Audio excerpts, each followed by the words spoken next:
Hi everybody, Granny Talks here. I gotta tell you, I watched a couple videos and I've read a couple of articles, so I know that this is actually true.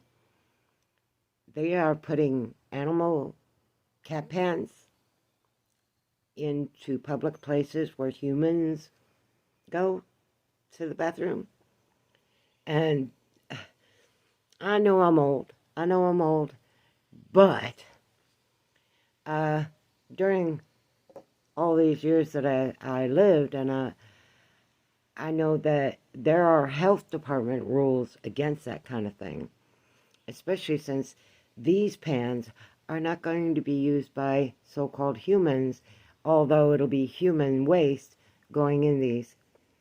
So parents, I gotta ask you, do you think you're a good parent for allowing your child to identify as an animal? If you say yes, I don't want to know why. I just want to know, do you recognize the implications upon yourself and your child for doing so? I am responsible for everything my dog does. And I do mean responsible. And if he goes and destroys somebody's property, I'm liable. Liable, meaning I pay the bill for whatever was destroyed. Now, if my dog goes and bites someone, my dog can be put to sleep, euthanized, dead, gone.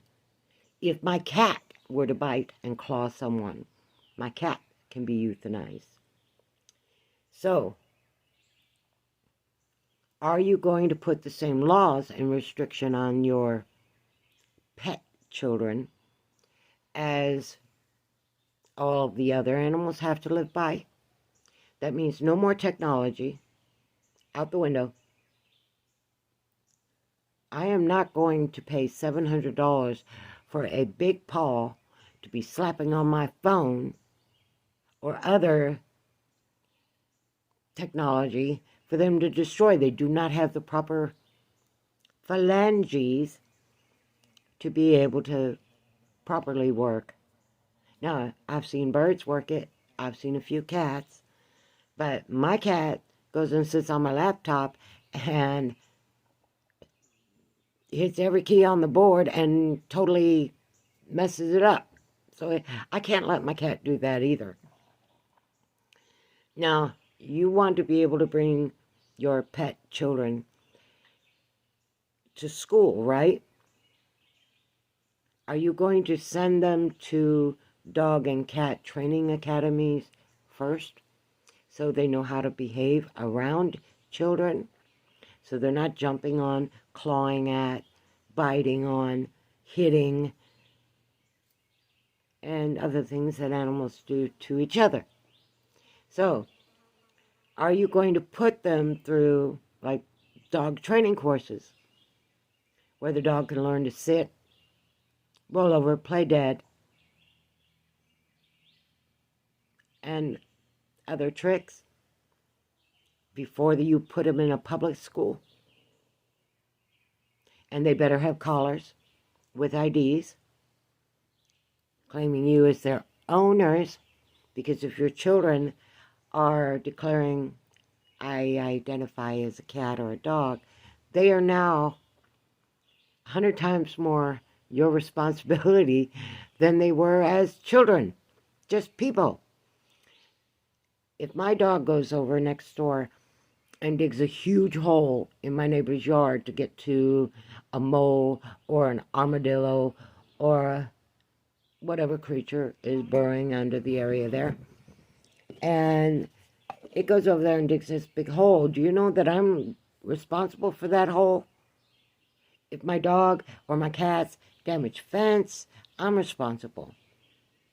If my dog shits on the street, I am responsible to clean it up.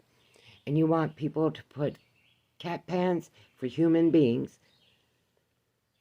in businesses so you can take your pet child into a public place and they have a place to go to the bathroom. Now, you're going to go in that bathroom with that child, right? You better. You're responsible if that animal damages anything in that restroom or harms anybody, even just scares them. Yeah, I have a dog. He's big, he's gorgeous, he's sweet, and would never harm anybody. He doesn't know, he has never met a mean person. He's met bitchy people, but never a mean person. And he scares people with his size. Now, if you have a child cat that weighs 40 pounds, which is well above the normal weight of a cat, and they're shitting in a litter box, that litter box better be massive. And you better be the one to clean it up as the responsible owner of your pet child. So you need to start thinking about this in the real world. First of all, I can't believe OSHA has not come down on these businesses saying that they're going to do this, and some already have. Because the health risks to the rest of the world is not worth your child shitting in a cat pan in a fucking McDonald's or at a hockey rink. What is your pet child, doing at a hockey rink or a basketball game? I'm not allowed to bring my dog or my cat. Is that discrimination? Why? You want special treatment? Why? It's supposed to be a pet. This is not a human. It's a pet. So the rest of the world gets to treat your pet child as your pet. That puts you under the same liability every pet owner in the country has to deal with. If your pet child goes over and hits a human child, can we put that child to sleep? Can we euthanize it? Well, that is what we do to dogs. If a cat goes and claws up a person, it'll be euthanized. You have now put your children in so much danger of being forced by law to take your children out. Because I'll tell you right now, if I go into a store and your pet child is throwing anything in that store, including a fit, and I get hit by something, I'm going to bring reality home. Just to prove a fucking point. Your fantasy is not reality. Your child's fantasy cannot be reality. Now, if you don't want your child to be able to support and care for themselves when they grow up, that's your business. But the police should be knocking on your door and removing your child. CPS should be at your door if you are allowing your child to identify as anything other than a human being. Because you are causing mental health and detriment to the mental well-being of your child. CPS needs to be all over it. And if I see a parent walking with their child on a leash, dressed as a cat or a dog, a squirrel, a rabbit, I don't care. I'm going to report it to CPS because this is mental abuse. When you don't teach your children right from wrong, real from fantasy, you should be held accountable.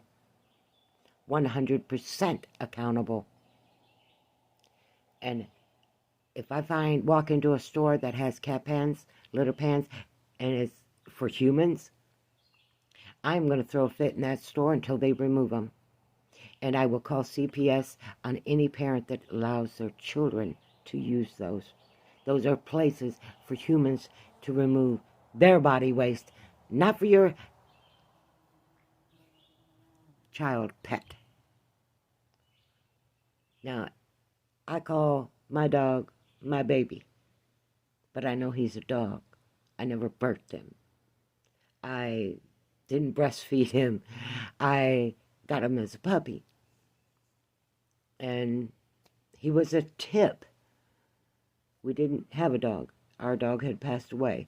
And not too long before we got Jack. And so when my husband was given this dog, puppy, as a tip, he just couldn't turn it down. Well, this little cute little puppy went from weighing about 3-4 pounds to over 50 pounds now. And I wouldn't trade him for the world, but I'm well aware of the risks and dangers he can pose to other people, even if he doesn't mean to. He just jumps on them. His claws, his paws and his claws will just shred your skin. See? That's from playing with my dog and him just jumping up, putting his paws here. And then when he lifts his paws, it rips me up. Now imagine if he were to do that to someone else who didn't know he's a friendly, loving dog. He's never known a mean person a day in his life. He's known bitchy people, but never a mean person. Never. But I have seen him scare people. Just his massive size and all that muscle scares people. And I'm well aware of that. So I have to keep him under control. Now, do you have control of your child pet? Because I'm promising you, your child pet, whether it's a cat or dog, weighs probably as much, if not more, than my actual dog pet. And so if you think you're going to take your child pet into a public place and not have animal control called on you, if you don't control your child pet, you're wrong. People are tired of this garbage.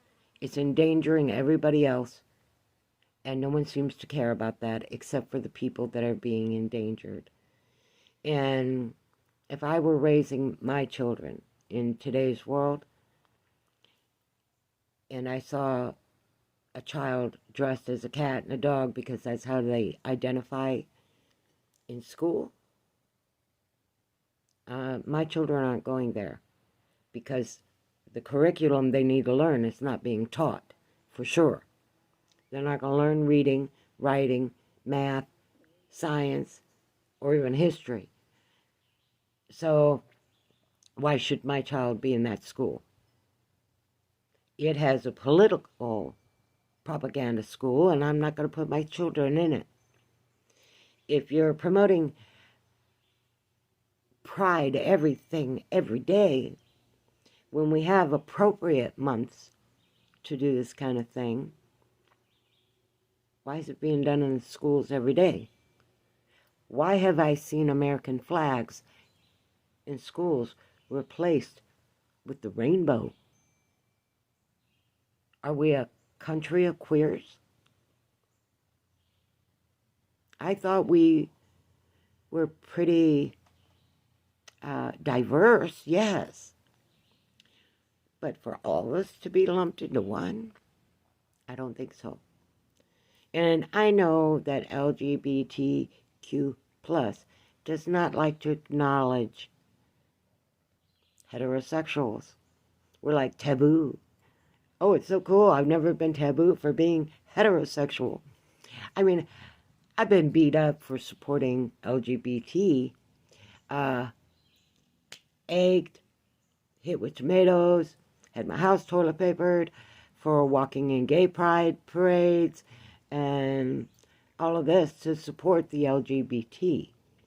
But Q+, I do not support you at all. I think you're a joke. I think you're bigots. And I often hear a lot of Hitler kind of propaganda about superiority popping out of your mouths. So no Q+ for this lady. LGBT, you're fine with me. I'd gladly march with you any day. I think you have just as much right as me to exist. And I believe you're as natural as the day is long. But if you are a man, and unless you're a small man, dressing like a woman and going into a woman's bathroom is going to get you hurt. And if you're a woman who is going into a men's bathroom because you're dressed like a man, you're likely to get raped. So, I mean, think about what you're doing, people. For real. For real. But I will not do business in any business that is going to put cat pans out for human use. I am not out for those diseases. COVID was bad enough. What comes out of our shit, sitting in a cat pan full of litter, you can't flush that. You have to keep it on premises until you can get it into a garbage dumpster. So, ew. But if I walk into a place and I do see that kind of thing, I am going to call the health department before I am even out of the store, and I'm going to let the store know that I'm doing so. And I'm going to tell them, because you're in total violation of OSHA laws. And good luck. Good luck. Cat pants for humans. Are you fucking kidding? Granny talks out. Love y'all.